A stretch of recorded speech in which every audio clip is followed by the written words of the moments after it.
भिज गला राखी आखिलु हरे मो भाई फेरिया छाती रे उछुली कह जुआर मो भाई फेरिया भिज गला राखी आखिलु हरे मो भाई फेरिया छाती रे उछुली कह जुआर मो भाई फेरिया विच्छेद तुम्हारी पारुनी मोसाही विच्छेद तुम्हारी पारुनी मोसाही दिल राखी राणा तू ही चलिया तू चलिया भिज गला राखी आखिलु हरे मो भाई फेरिया भाई फेरिया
आखिलु हरे मो भाई फेरिया भाई फेरिया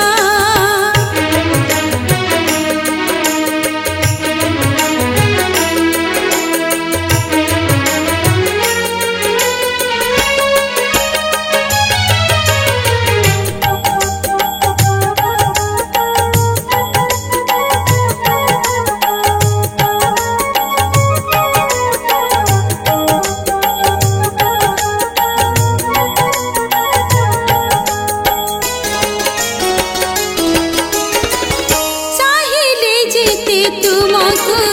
भूली पारु नाही अतीतर स्मृति सब सती जाई राखी मान राखी तुम्हें आसीब कि फेरी मौला दे जीवन उठिब संचारी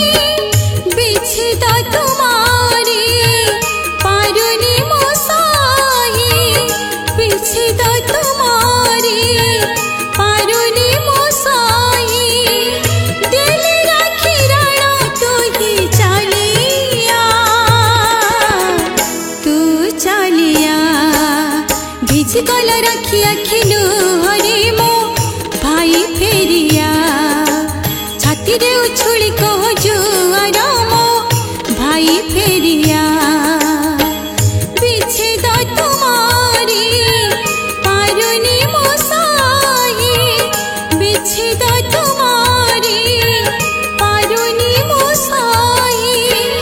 दिल राखी राणा तू ही चलिया तू चलिया भिज गला राखी आखिलु हरे मो भाई फेरिया छाती रे उछुली कह जुआर मो भाई फेरिया भाई फेरिया। नमस्कार मु कंठशिल्पी अर्पमा नायक आज बीएम स्टूडियो रे गोटे सुंदर गीतटे मु गाइली से हूँ राखी पूर्णिमा उपरे जहाँ लिखिं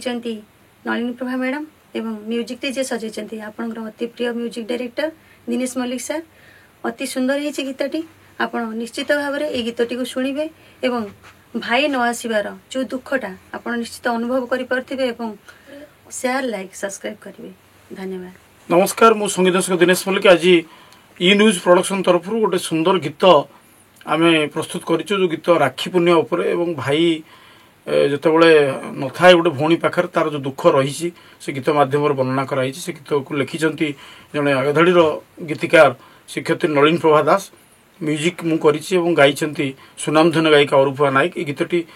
राखी पूर्णिमा एक नुआ दरदी भरा गीतटी जदि आपन मन भल लगे ई न्यूज को लाइक शेयर सब्सक्राइब करिवे।